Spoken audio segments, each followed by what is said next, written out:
Welcome back to In Light of the Gospel. In the last 15 years or so, I have had no closer friend than my next guest on the show. His name is Pete Siemens. I'm sure if you know me at all, you probably know Pete, and if you know Pete at all, you probably know me. Our families have grown to be almost inseparable through the years. We have each 7 children. I have 4 girls and 3 boys. He has 4 boys and 3 girls. And a lot of our children are very similar in age. It was almost like we planned something out, but we didn't. We just have a lot in common. We both really appreciate one another. We have different temperaments, different ways of doing things, but we agree on very, very many things. And so it was a real pleasure to have him on today. We don't do the ordinary thing that I've been doing with a lot of my guests. We don't just go through his story. Today we're talking about some pretty controversial issues in our culture, and maybe even get into some controversial issues in church. One being the whole gender dysphoria, gender therapy bill that was passed in Canadian Parliament. And the other is gender roles in the church, how to be a strong man and how to be a good wife and mother. I hope you take a lot from it. I hope it's a real blessing. It kind of piggybacks on a recent sermon that both Pete and I preached on the same day, speaking to the bill that was passed in the Canadian Parliament, Bill C4, and expands from there. So I really appreciated talking to him, and it was a real pleasure for me. Hopefully you'll get some good benefit from it as well. I ask that you share it with your friends and people that might need to hear this. And it's a very important message for our culture. So thanks a lot for tuning in. God bless you.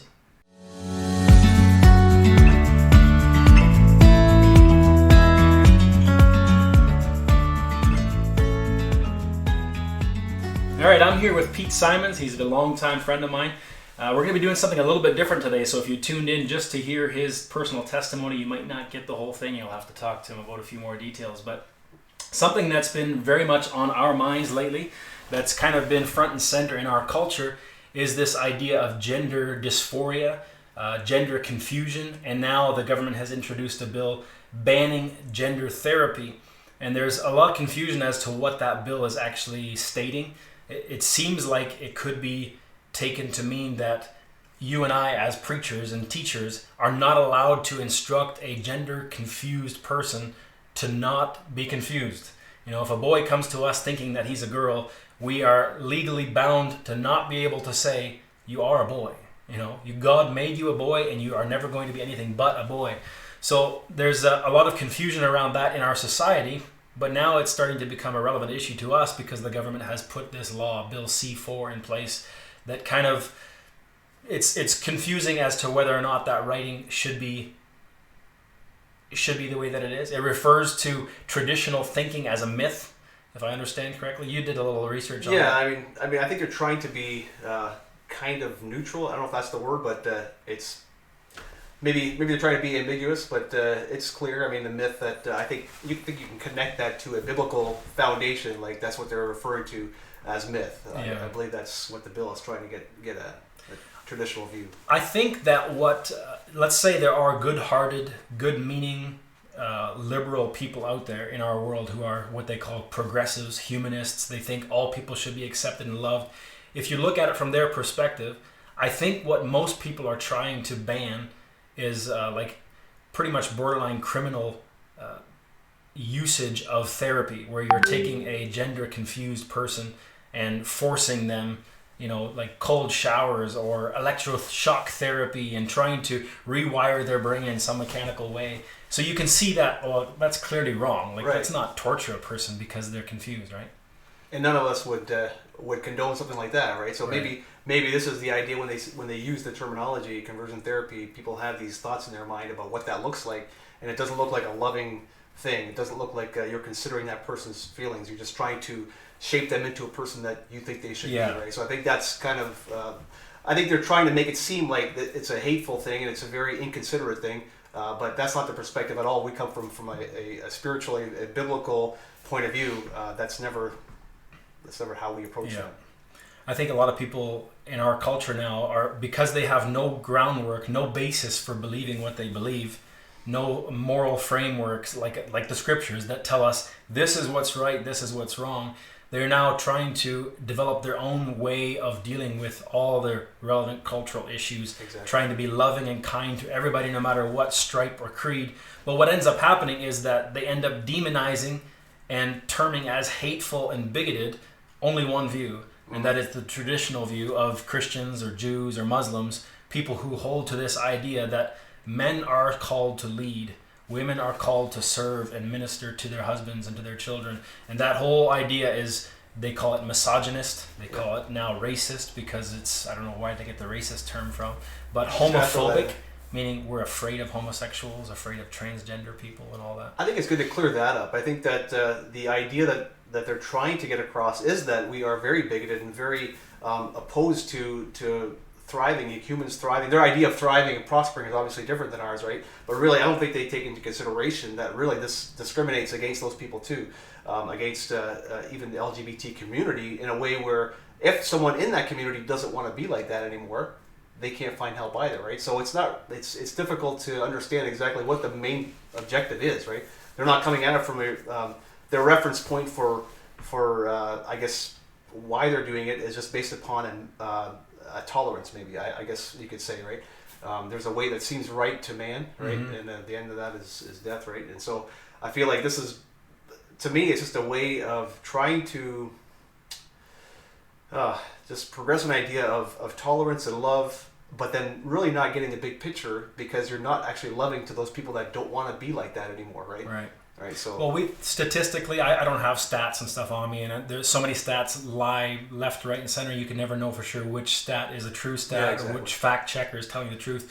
But from what I've read and looked into, and I've obviously, my bias is traditional, it is conservative, but I've read all kinds of stats saying that homosexual, transgender people, those types, the suicide rates are skyrocketing. They have all kinds of health issues, sexually transmitted diseases, and the list could go on. So when we say that it's improper for someone to be that way, we're not demonizing the person. We're saying that the action that you're involved in will lead to a destruction of people, of their health, and even ultimately society as a whole, right? Right. If we deem it as a lifestyle that could potentially be dangerous, we would do that with anything else that we would see as harmful. Not just this particularly, but we see, like, statistically, like you say, and how it does affect families. I mean, there's I know of a few families that have been devastated by that, just this whole idea of a homosexual lifestyle. And I think the bill, what it's trying to promote is a safe space for people, and it's saying that our view, the biblical view, is the harmful view, when you see through statistics and through even experience that this is far more harmful to a person than the alternative, right? Which is a biblical view, right? So, I mean, I've given statistics before. You probably know about that one in the States, that Washington, D.C. is the most LGBT affirming place to live in the States. I think 10% of the population is practices that lifestyle, and it is the most affirming place to be. Okay. And it ranks highest in things like drug abuse, AIDS, HIV/AIDS, and it ranks in the top 5 in suicide. So for a bill that is trying to promote safety for these people, not taking into consideration how harmful it really is to them, right? I think where they would probably go, and maybe you and I are unqualified to speak on this topic because we're both heterosexual males, whites, married, all that kind of stuff, so we shouldn't even be allowed to speak on it. But I think where they would go with it is that you don't know what it feels like. You don't know what it's like to be in those shoes. You don't have those urges, so how can you speak to this topic, right? That's true. I think that that's predominantly what the thought is. But even in Sweden, they have done surveys or experiments on this. Like, they've studied it out over 30 years. Like, even for a transgender person who gets reassignment surgery done, they've tested that, and they've interviewed people 10 to 15 to 20 years after, and just finding out that the suicide rates are actually 20 times higher for people that have transitioned. So this is like a long-term thing. You can't just say that, if it how do I word this, over a 20-year span, 15 to 20-year span, that person being comfortable in their new skin, you would think after that period of time, they're still finding the suicide rates 20 times higher. I think, again, like I was going to say before I kind of forgot my train of thought, what they would probably argue is that the reason why their suicide rates and their depression rates are so high is because the main framework of our society is still built on old-fashioned principles where men are supposed to be masculine, women are supposed to be feminine. And because of that, it's confused these people. So now they don't feel accepted, they don't feel loved, they don't feel taken care of by society, and therefore they lead towards depression or suicide. But yet, like you just said, in Washington, D.C., they're more approved of, more celebrated. Like even today, kids are actually becoming transgender because they know they'll be celebrated in school and by media. People will affirm them and approve them, and yet it's still not having the effect that they would have thought. Yeah, I think that's a good thing to note. And like you said before, we don't do this with any other, what we would call sin, right? And so we don't celebrate these things that we see as harmful to society. And we have a biblical framework. So any kind of attempt from that side that we've talked about as well is like it's not grounded in a biblical view, and they try to even incorporate biblical passages to affirm their view as well, right? So we should talk about that. There's plenty of Christians that would say we need to love everybody, therefore accept them for what they're doing. But I mean, we could go into your history a little bit and see why is this not a valid view? Why can we not just say let's just love them and affirm them no matter what they are doing with their sexuality or their gender? It's either way, you just got to love them. Yeah. So what would we have done in your case? You had issues with pornography and maybe even some infidelity at times, and before premarital sex. Should we have just affirmed you in that? I think that's key, because if you can lay out that this isn't just isolated to a sexual preference that we don't affirm that lifestyle, right? But we're not free of that either. Like we're not exempt from that. Like sexual sin is sexual sin. So whether it's done by a heterosexual or a homosexual or whoever, it's got to be addressed in a way where you can't affirm it if it's especially from our point of view, right? You can't affirm something like that that's destructive for not only you but for people around you. And I know that sin specifically, the sexual sin, is like a beast that you can never. It's never fully satisfied. Like you have to keep feeding it, right? Mm-hmm. And so the more affirmation you get, I totally believe this is for me. In my case, I mean, it started out with seeing a comic book, a Mexican comic book way back, and I can't remember. I think it was like maybe 13 years old or maybe younger, 12, where I was introduced to this type of thing through cartoon images, like graphic cartoon images, right?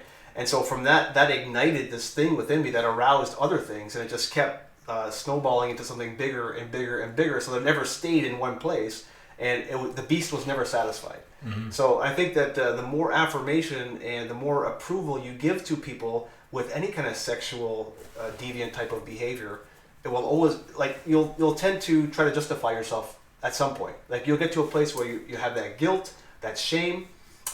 You just push that away, you repress it, suppress it, whatever you want to call it, and then you eventually just push through and just keep going, because I can't, it's who I am, really. And if you think about it, actually our society or our culture has often affirmed that kind of lifestyle. Yeah. Let's say you're into pornography and illicit sex and things like that, and then you listen to rap music or most modern country music or most modern rock music, and you'll just get this idea that this is actually normal. This is okay to be this way. This is kind of just who I am. So you might have moments of guilt and shame over your destructive behaviors, but then you get affirmation constantly from media and movies and TV and music, and then you're just like, well, you know what? It's kind of normal. It's okay. And so Christianity should always have stood against infidelity and sexual sins, and we should have spoken up against the culture. Yeah. And this is maybe where we are to blame in a sense. So if I knew you before, which you and I weren't real close back when you were living in that way, and nor when I was living in my way, I wouldn't have judged you too harshly. Yep. I would have been okay to still sit down and have a meal with you. Whereas if a homosexual or a transgender person comes in, I am kind of weirded out by it. Mm-hmm. And I don't, like, I could judge myself pretty harshly and say, well, sin is sin. Why do we judge one sin harder than the other? On the other hand, the desire for a woman, the lust after a woman for a man, it's a natural urge being misused. Mm-hmm. And so it's wrong, it's sinful, but it doesn't make me uncomfortable that you think women are attractive. However, if you were lusting after men or if you were transitioning to a woman, it would make me much more uncomfortable because there's something completely unnatural. The Bible says it's against nature. Like, it doesn't fit, right? Like, it doesn't have that male-female counterpart, like plumbing, that works. Rationally, logically, I guess, from that point of view. And so maybe I should be more open-minded. Let's say I had a friend who was struggling with these kinds of thoughts and temptations and desires. I would think that I wouldn't just write him off and say, well, I'm done with you. But I also wouldn't let him continue in the sin.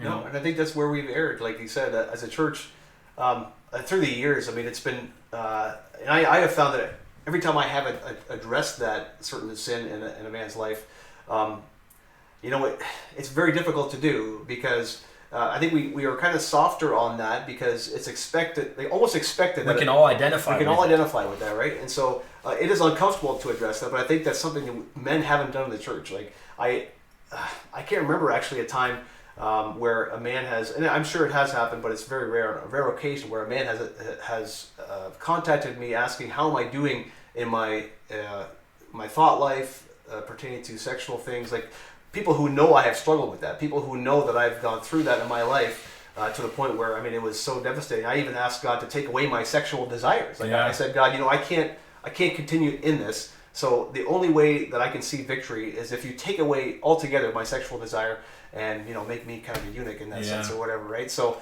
I'm so glad he didn't do that. And I'm so glad that. Well, I remember praying a prayer too when I was early on in my Christian life, saying, God, make pornography and all that, even heterosexual sex on video and on screens, as disgusting to me as homosexuality is. Because I didn't have to struggle with homosexuality, like that. Where there are people out there who do struggle with this. So I mean, I got to give them that. I understand that you have different temptations than I do, but in a sense, God did answer that prayer. Never did he take away a desire to look at women. Women are still very appealing, very sexually appealing to my eyes. However, to see, like I was talking to Dave Martins here the other day, and he said he learned after a while that pornography is complete acting.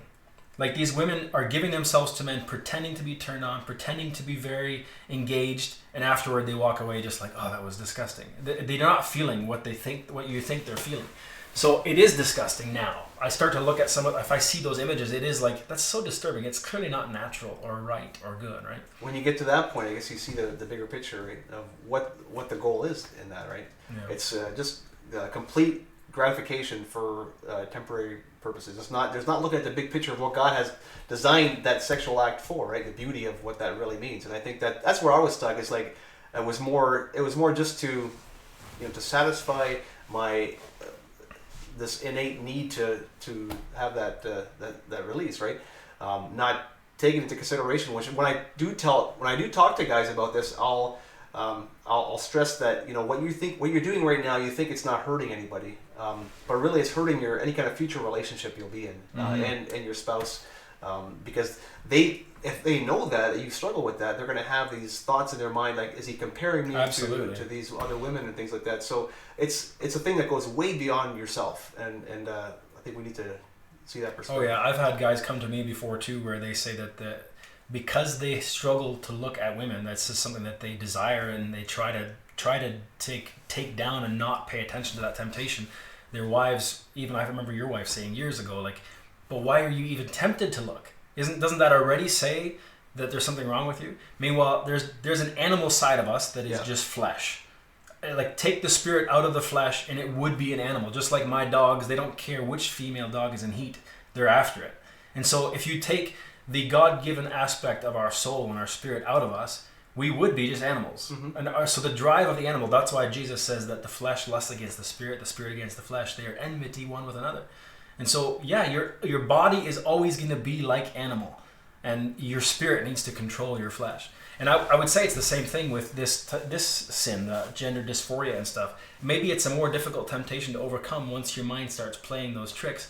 But the problem is up here. You need to think straight. You need to allow your mind to be corrected as to what is the right thing. And I think the problem with that is, like, children are being so inundated with information from the media, from like the internet, right? The web is that's a dangerous thing to get into, and to allow your children access to without any kind of governance or any kind of oversight. Absolutely, right? yeah. And so I think we're at a place where that is one of the biggest problems. I think there's a lack of oversight, and how we got here, like into this unprecedented time in history, seemingly, is because of that, like a lack of oversight and discipleship, maybe, and things like that. You can see, like the Bible says many times that the world is our enemy. That he that is friends with the world is enemies with God, right? Like it's very clear. And yet because we lived in a culture, maybe here in this Elmer era, even kind of secluded and reserved, it doesn't really feel like it, because we see married families all around us. We don't see a lot of the debauchery and the sin that God is going to come and judge one day. We just think maybe the world isn't so bad. But when you look at the media companies, the social media companies, the direction of the mainstream narrative, all that is very much geared towards, let's tear down the patriarchy, as they would call it, the male dominant role, as if the idea of a husband leading the household and providing for his family, and the wife raising children and loving her husband, is all old-fashioned and it's destructive, so we need to tear that down. So you let your kids on the internet, you let them into schools, that's what they're going to be inundated with constantly, right?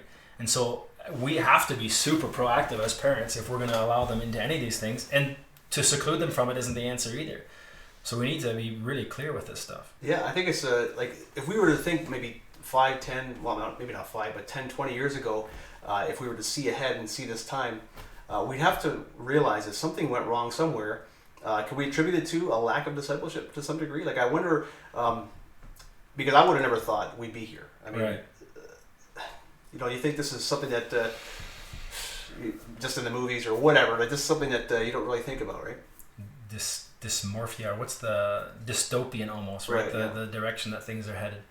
I mean, I preached a message a couple weeks ago at Port Burwell Lighthouse Gospel, and there I brought up this topic, the C4 topic, the gender dysphoria issue, and then I kind of turned on the church and said one of the problems that we've had is that the male role hasn't been celebrated as a good thing.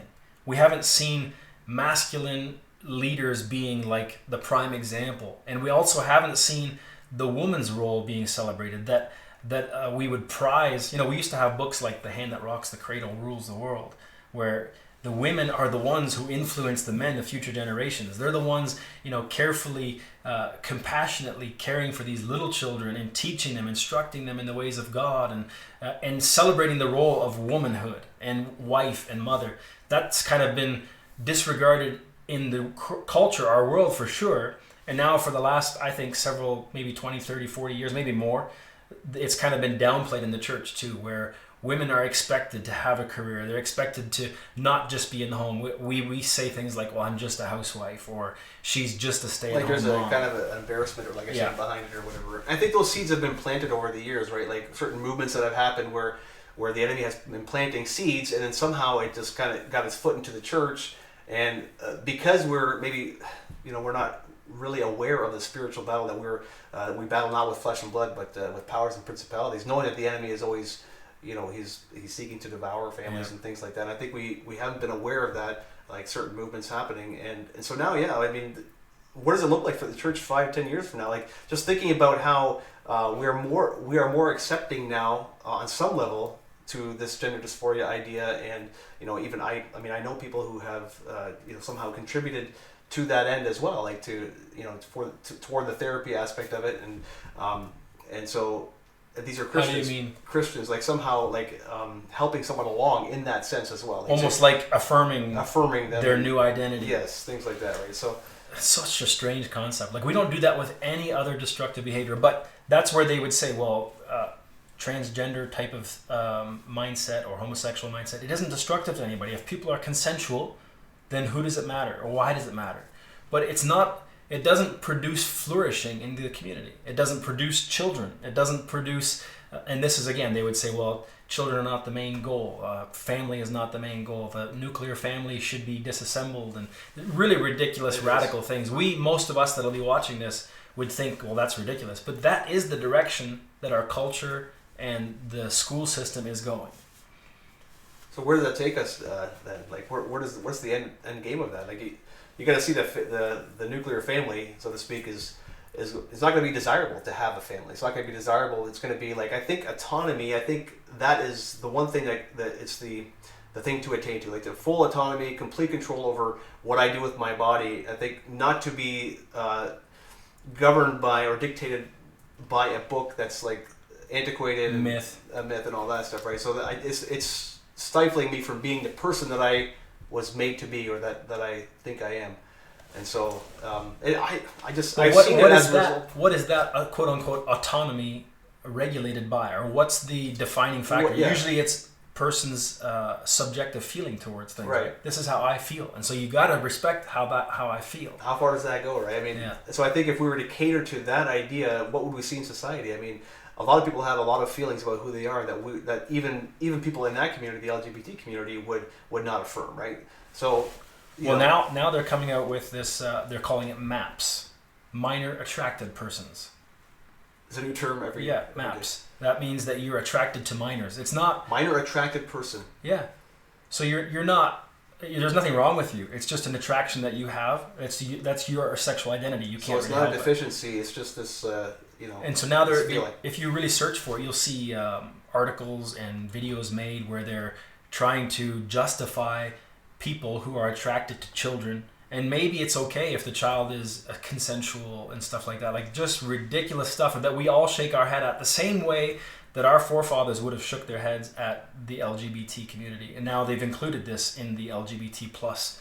It's just one more thing.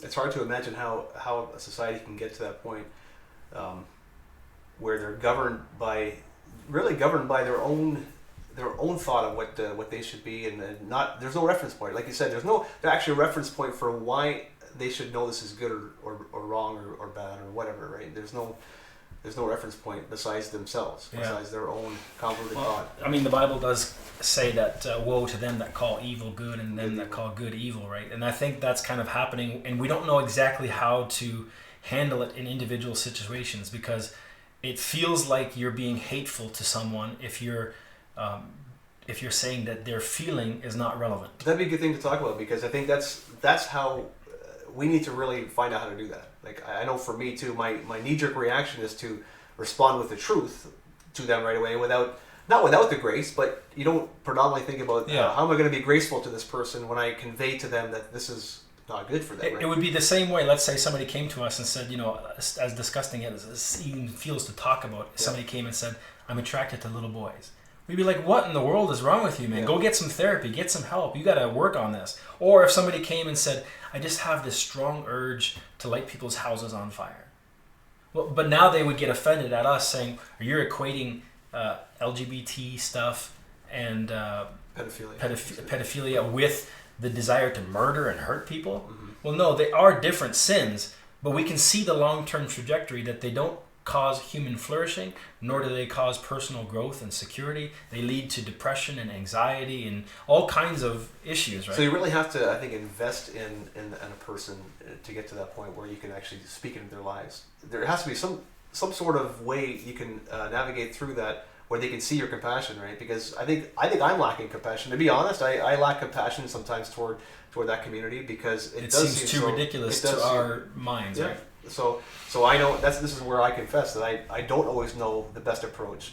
But if my reference point for that kind of thing is the Bible, and we know that with the Spirit of God, we not only give truth to people, we have to respond to them in a way that we can see, in stories. I guess we talked about stories about how everybody has a story, and to somehow to relate to people, they give their stories so that we can have more compassion on them, to see their history, see their background, and then kind of sympathize with them. And I think this is where the church is going wrong, is like just hearing stories and sympathizing with people is not the answer either. So you can't just go from this harsh type of approach that we might the natural urge, right, to this thing where you're yielding totally to somebody's story because you feel sorry for them, and then you don't know how to respond to them at all in a way that's going to help them.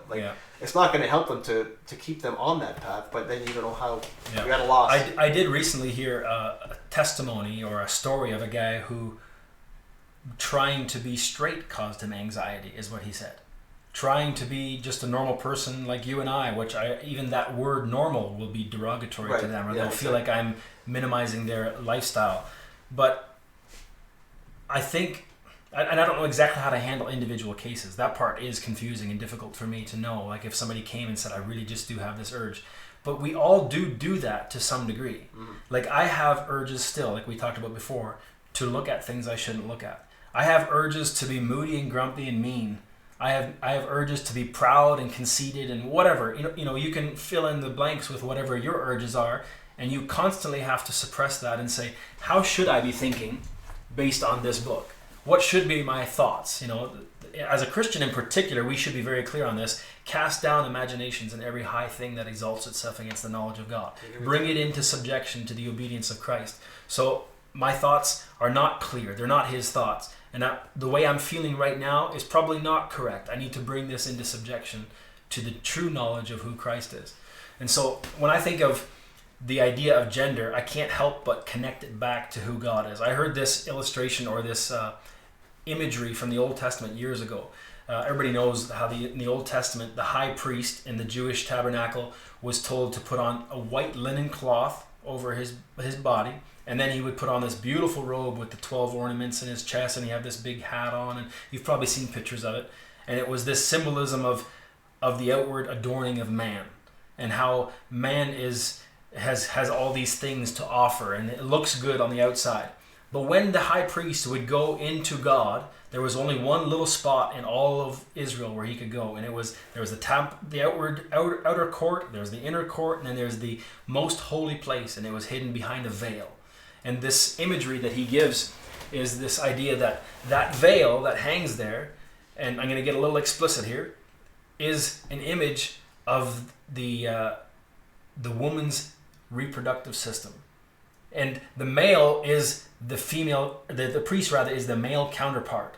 And so when a priest would go in, he would strip off the outward robe, a symbolism of circumcision, exposing the inner man, just like circumcision would. I know it sounds kind of wrong to almost talk about this way. And then he would go inside and deposit blood. He would bring forth seed. This life is in the blood. And then God would see the seed, see the blood, and he would forgive sins.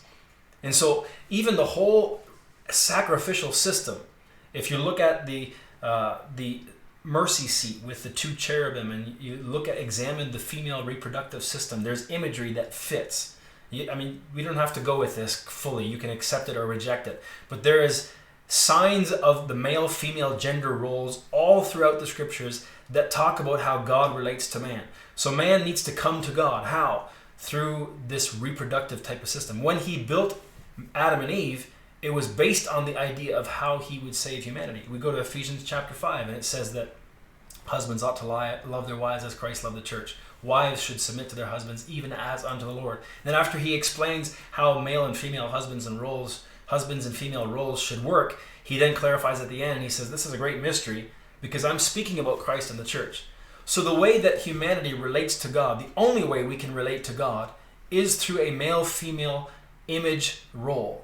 Christ being the male, he came down, he emptied himself, he took upon himself flesh, he was bruised and beaten and tortured and crucified, and then he entered into the veil, which in the temple would have been the physical veil, but that physical veil was rent from top to bottom, and then he entered into the true tabernacle, which is into heaven. So it's all picturing this idea of male going in,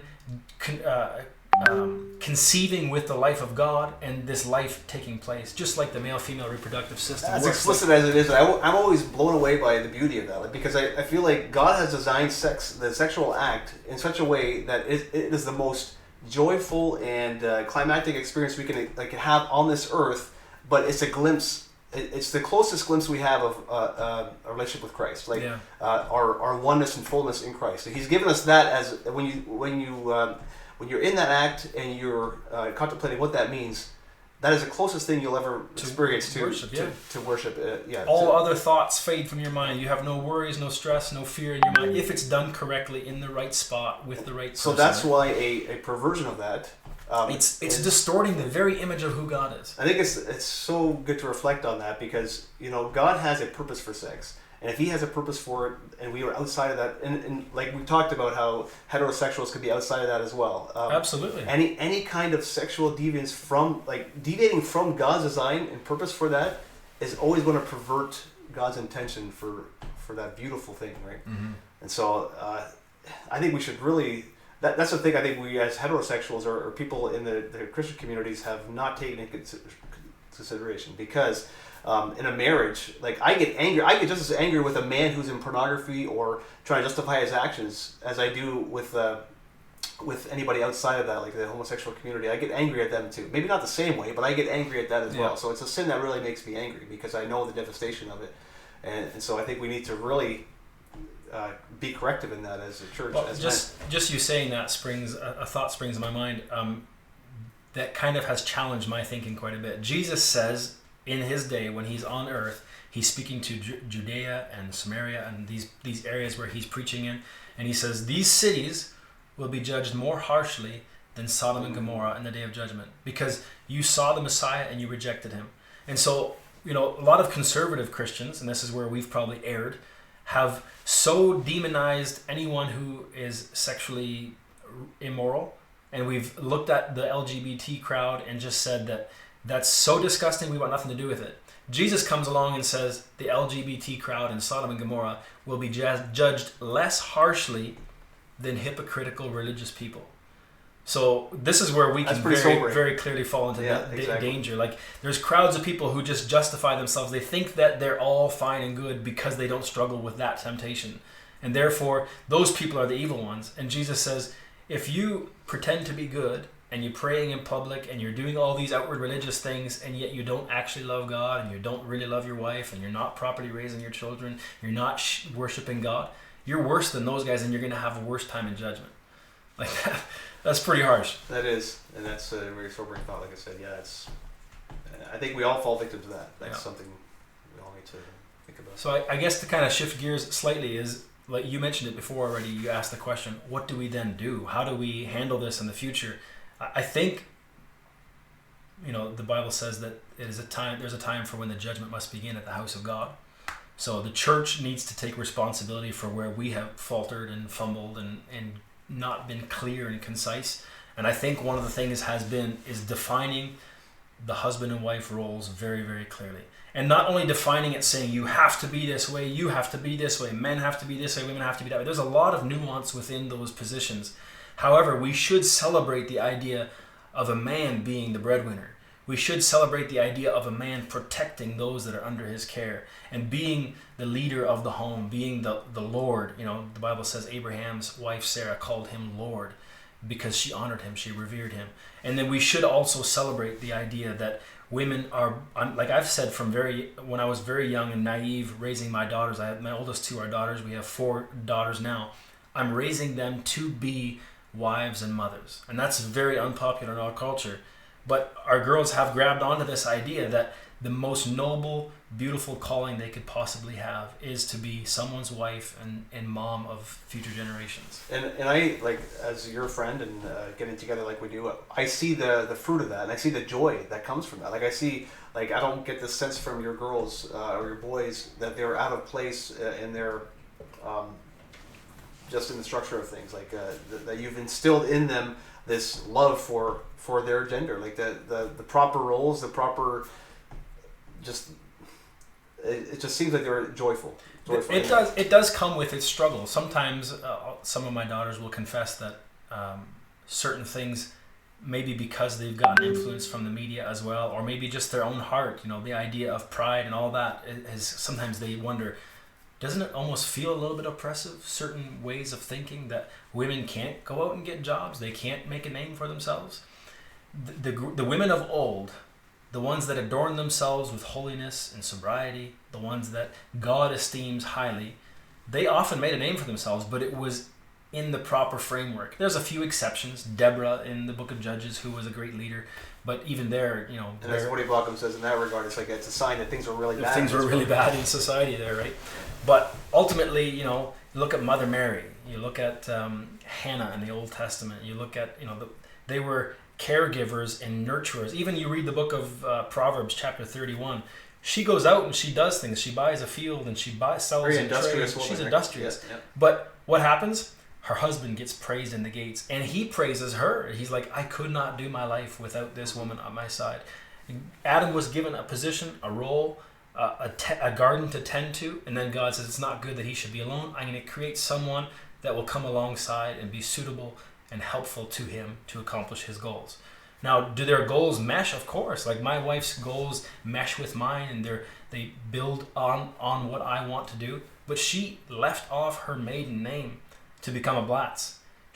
The children that are born from her womb are given my name because she is willingly giving me the headship role. And that doesn't fill me with pride thinking, that's right, I'm the man of this place. It's more like, ooh, that's a lot of weight on my shoulders. I'd rather her take some of the responsibility.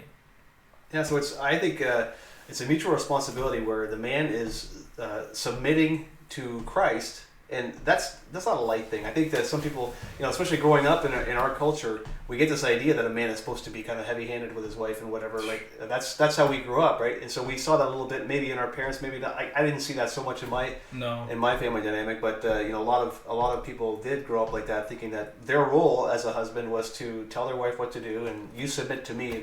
Woe to the man that ever says that to a woman. No right? kidding. And that's not where we ought to be, right? So I think that us submitting to Christ as a man, in that sense, it's a weighty thought. Like my wife submits to me because I'm under the submission of Christ, and I'm loving her the way Christ loved the church. And I think that people don't really realize how, like, the love of Christ toward the church. And if a man were to think about that, to contemplate what does that look like, women love to follow Jesus. Women follow Jesus because he was the exemplary man. He was the perfect man. The man.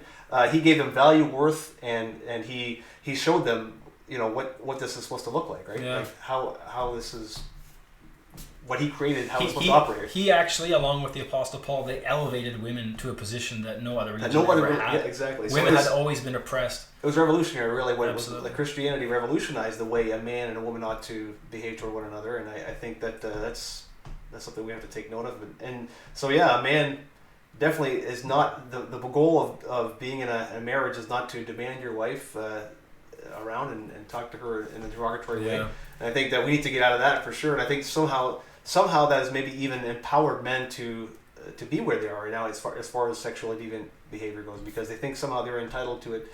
I don't know. It's a weird correlation. Well, now the whole feminist movement is giving that permission to women. So now it's a celebrated thing when a woman is sexually deviant and flaunting themselves and all that kind of stuff. And I think that lies directly on the man. We've kind of paved the way for that, I think, too. Yeah. For women. Well, there's little sayings and slogans that kind of shape the way we think, or maybe it's because of how we think these slogans and sayings come out. Like we used to hear jokes about women's place as barefoot, pregnant in the kitchen. Yeah. And it's kind of funny, it's comical, but it does fit my framework to a small degree. Like there's some truth in that. I think like Titus chapter 2 says that aged women should teach the younger women how to run their household, how to love their husbands, how to raise their children, how to be discreet and chaste and keepers at home. So they, that is kind of their place. But it sounds degrading and oppressive almost to say it the other way. But now in our culture, we've had just the opposite. Almost every TV show, sitcom, movie portrays men as lazy, good for nothing. They get home, they sit down, put their feet up, their woman has to bring them a beer, and it's just really painting men with this awful brush where women are also going out, getting jobs, working hard, coming home, cooking, cleaning, taking care of their lazy husband, and we laugh at this and joke about it, but it's made its way into culture. Like it goes both ways. It really has painted a picture for our generation of young people to see that and think, I don't desire that. Like that's not what I want. So when I go into marriage, I won't be that man. I won't be that man. But what ends up then happening is that men go into marriage just being yes ma'am. Like they'll submit to whatever the wife wants. When this is where we sound kind of misogynistic or old-fashioned when I say that the Bible says clearly that women ought not to be teachers in the church. They shouldn't usurp authority over the man. Why? Because the woman was deceived and not the man. Doesn't excuse what the man did. In fact, the human race fell into sin through the man's sin, not the woman's. But the woman was deceived, not the man. So this tells us a little bit of something about a natural female, is that they're more likely to be deceived in certain respects. Not in all cases. This is just kind of a general statement. Men are more firm, they're more hard, they're more steady. People have compared men's brains to waffles and women's to spaghetti. Right. And so men think logically, they think in boxes, they think firm type of thoughts. Often they can't think of many things at once. They're very narrow-minded. And so men should be that. And we've kind of demonized that, and now men are allowing women to lead the home.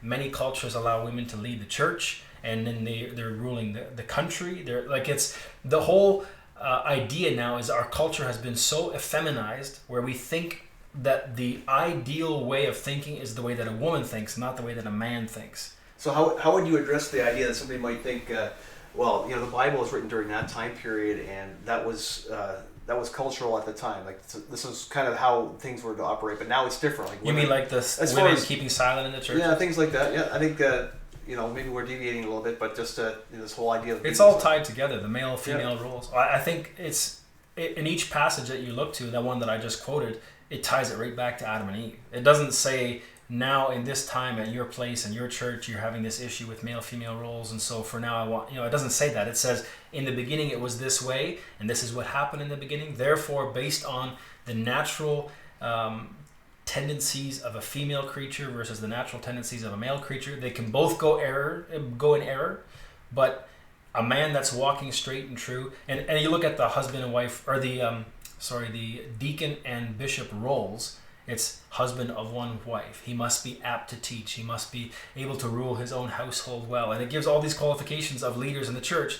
And it never says, must be a good wife. It says about the deacons' wives. It speaks about them. So all throughout those roles that are defined, it never ties it to cultural things as far as I can tell. I feel like they're doing exactly. gymnastics there. That's interesting, because even I was thinking about the weight that falls upon the man in regard to the fall. Like you mentioned a little bit about Eve being deceived, but it attributes, like, the idea of the fall of man is attributed to Adam. Adam's sin, right? Through one man's sin and sin into the world.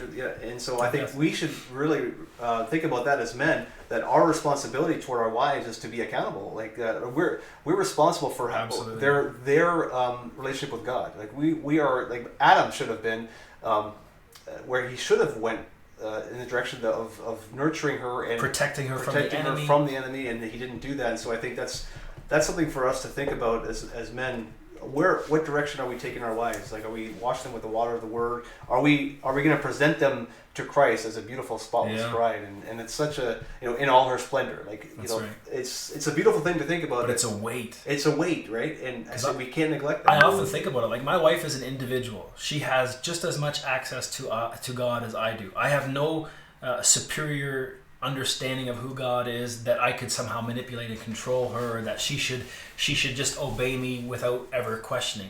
So it's like, that's where that goes, right? Yeah. That's the thought of the person that thinks this is how this way is oppressive, and it's like it's heavy-handed. Yeah. I think people can use that, but continue that thought. Yeah. So you get this idea that men should just dominate over their wives, but when you think about, if you are the head of the household, like, you're the master of the ship, you are responsible for the direction that your ship goes. So if your wife is depressed and discouraged and anxious and uptight or lonely or sad or bitter, it reflects on you. You can't control her. She is her own person.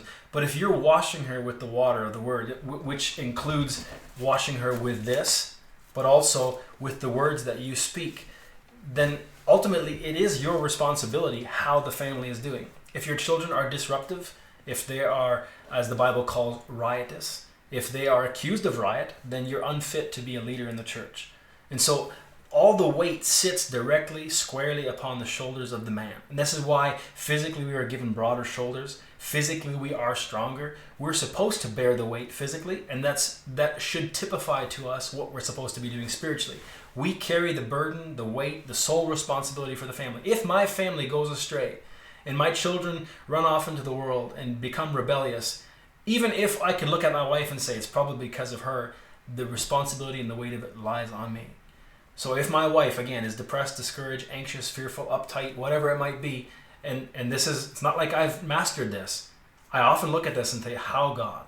Give me wisdom so that I can lead my wife well, so that I can rid her of this, that I can cleanse her of any spot or wrinkle or any such thing, because it does lie on me. And I think we're under examination in that sense. So I think, and for me, I feel like every day, I have to bathe my life in prayer in this regard, because I know I feel inadequate so often to take all the weight upon me like that. And my goal in our relationship is draw closer to Christ together, and to be like for my wife. If I see my wife in any kind of situation where she is feeling anxious or depressed, or if she's just feeling frustrated and things like that, I often think about what I'm not doing. Like I point it back to me and think, what could I be doing different that my wife would respond to this differently? Like, am I fulfilling my responsibility as the man that God has called me to be? And that is a weight, but it keeps it you know what, it keeps me on the right track. You know, the second I start thinking about just giving up, there's too much at stake. Absolutely. There's way too much at stake. Right? So This kind of deviates a little bit from our thinking, but it's very applicable, and it's applicable to men and women. But I found that, let's say my wife and I are having a contention, we're having a bit of an argument, a debate over something, and things are really uncomfortable, and I feel like she is completely to blame. This has happened many times where I'm like, if she wasn't stubborn here, or if she, gave me, right? This woman you gave me, she made me do it. If she wasn't doing this right now, this would all be resolved. But I've tried to take extreme ownership. There's a secular podcaster, some motivational speaker named Jocko Willink, and he wrote a book called Extreme Ownership. I haven't read the book, but some of the principles in there are very biblical principles. I take responsibility for it. So if something like this is going on and I feel, in the heat of the moment, I feel frustrated and angry, like she's to blame, she's the one that's at fault. I remember, passages like, husbands, love your wives, be not bitter against them. And then I think, okay, let's say maybe I am 10% responsible. And then I think about that. Yeah, you know what? If I wouldn't have said this, it wouldn't have brought that up. Maybe I'm 10%. As soon as you give yourself the room that you were maybe 10%, all of a sudden it jumps to 50 very quickly, and 60 and 80. You just don't want to think about that, right? You got to get yourself there to think. She's not right. I'm not justifying what she did. She was wrong in her response, but ultimately I'm to blame. And if I would have changed this, that, or the other thing, it wouldn't have happened this way. So even if she, her reaction was bad, she did some wrong things, if I recognize that I'm forgiven based on what Christ did for me, then I can forgive her for what maybe she did wrong here, and I'm going to give myself for her. I'm going to love her, and no matter what. Women sometimes, and I'm speaking generally here again, not all women are created equal, they sometimes speak what they're feeling at the moment. And later on, if you ask them about exactly word for word what they said, like if you were to document it, write it down, and play it back to them, they'd be like, no, I didn't mean that. Yeah. They know that. But so as a man, you need to be hard enough, firm enough, strong enough to recognize, okay, I'm going to take that with a grain of salt. I'm not going to be bitter against her for what she might have just said there. It's not really as bad as, not to justify yourself, but it's probably not as bad as what she's feeling right now. But she needs me to know how she's feeling. And so this plays into this idea of women are more feelings based. They're more prone to hormones and because they have their monthly cycles, all kinds of stuff, right? This is natural for women. This is why they're not called to be leaders. They're called to be nurturers and caregivers, right? So now, like I've heard of men, and I know men who are very passive, and I think my natural tendency is to be more passive. I grew up, my brother Jake, everybody thinks he's older than me because he was more dominant. Because he's more dominant, he's more of a leader. And I know people have told me that I have leadership qualities and things like that. It's hard for me to understand how they could see that, because I've always seen myself as a more passive, more follower type of guy. Now being thrust into positions where leadership is just a requirement. I have to lead. So what do you say to a man who is passive, who just naturally allows the woman to take control? Because we've talked to people like that in relationships like that, where the man is not taking his proper role in that sense. Like, we're not expecting everybody to be a lumberjack or like this masculine, exactly. Whatever. But there's got to be some kind of advice you can give them to understand the relationship that Christ and the church has. And I think that's ultimately the thing, right? Like, well, my advice to the man is to step up to your role. Like, we are all called to things, and to one degree or another. You might never be called to lead a church. You might never be called to lead a company. But you are called to lead your wife and to lead your children. So you need to step up to that role. But when you ask that question, one of the things that comes to mind is, I know several families where the woman is the more dominant personality.